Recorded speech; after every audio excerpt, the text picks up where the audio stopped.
Security guard sentenced to 18 years in prison. U.S. fugitive found in Jamaica while a licensed firearm holder kills a thief in a shootout. This is Undiluted News. Mikey Bones reporting. People, if you have a vote, please go out and vote Democrat. Don't forget the 4 tumultuous years that we had under Donald Trump and the chaos and violence that was unleashed at the U.S. Capitol.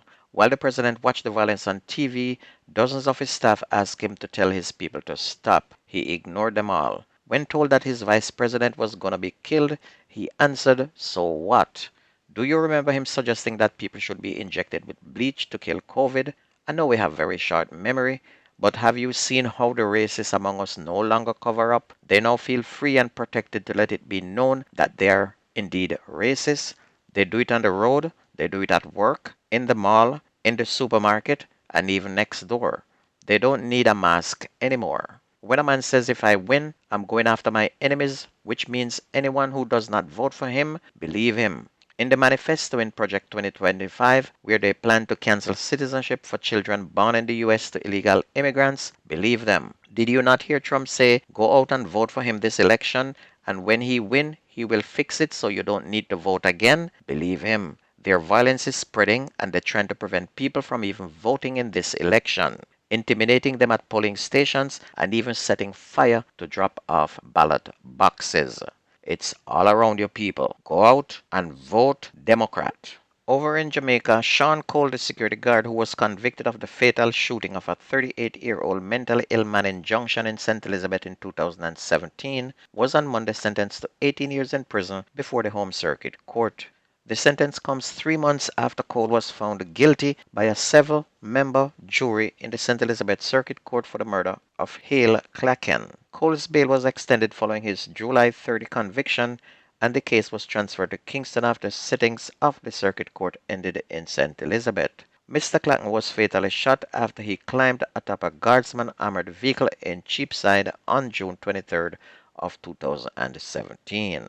Meanwhile, a man accused of fatally shooting a 24-year-old in Tampa, Florida in June was arrested in Jamaica on Friday. According to an article from Fox News, the Hillsborough County Sheriff Office said Forrest Jackson, 34 years old, was deported to the U.S. and is expected to answer to murder charges related to the death of 24-year-old Kyle Prisco. Prisco was reportedly found with multiple gunshot wounds near the intersection of Regents Park Drive and Bruce B. Downs Boulevard on June 17 of this year and was pronounced dead at the scene.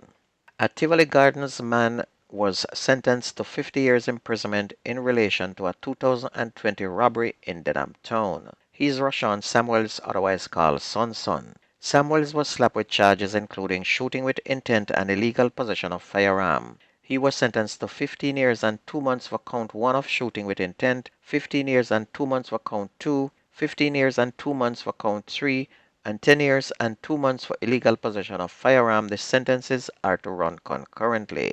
According to police reports, in the incident which occurred in April of 2020, a police team on mobile patrol received information about a robbery in Denham Town. Upon their arrival, 2 men were seen matching the description given to the police. Upon seeing the police, the men ran and were pursued by the police. One of the men opened gunfire at the lawmen before escaping into the area. And following an investigation, Samuels was taken into custody in January of 2021, where he was subsequently charged with the offense of shooting with intent and illegal possession of firearm. And the matter was placed before the Supreme Court in July of this year, where Samuels was found guilty of the offenses.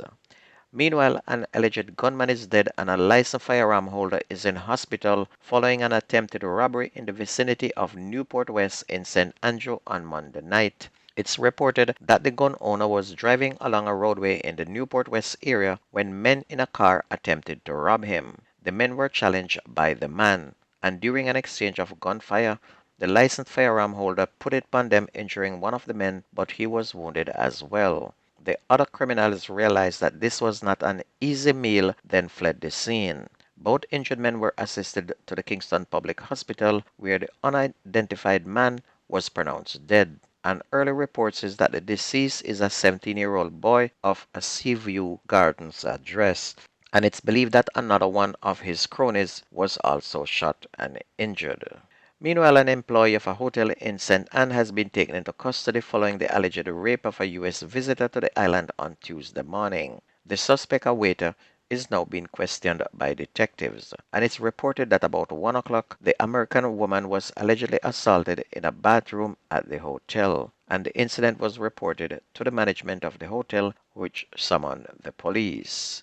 Meanwhile, the St. Andrew South police are searching for suspects behind the shooting of two men on Berwick Road in the division on Monday night. One of the victims died of his injuries, and he has been identified as 51-year-old Mark Forrester, otherwise called Hooker, of a Berwick Road address. The wounded man, a 48-year-old Spanish Town resident, is in hospital. Investigators reported that about 10:20 p.m., explosions were heard along the roadway and the police were summoned. Two men were found suffering from gunshot wounds. They were assisted to hospital where Forrester was pronounced dead, and no motive has been established in that incident. On to sports in Manning Cup, Kingston College made it 2 wins in a row, handed Wolmer's a 3-1 beating. Undefeated defending champions Mona, they also edged Campion College 2-1, while St. George's College, after receiving a whipping on Saturday, picked up 3 points with a close 1-0 victory over St. Jago. A ruthless Eltham then ran over Jonathan Grant 3-0, while Hydel clipped St. Andrew Tech 1-0. St. Catherine is 2 wins in a row. They were 3-1 winners over Calabar, while Jamaica College, coming from a draw on Saturday, clapped Charlie Simmet 5-0, while Excelsior made it 2 wins in a row. They ran over Tivoli Gardens 2-0. And in the Costa Cup second round, Stets whipped Alfonso Davis 6-1, Garvey Massio and Kemp Hill played to a 1-all draw, Dinthill whipped Happy Grove 6-1, and today we will see Danger Team Glenmore take on Ocho Rios. Monroe will face a true test when they face Clarendon College, while Cornwall College will clash with Frome, Belair will clash with Central, while McGrath will lock horns with Manchester United. And if you missed the news on this station, please go to YouTube, type in Jamerican Undiluted News, listen, like, share, and subscribe to keep us going. My name is Mikey Bones. I gone.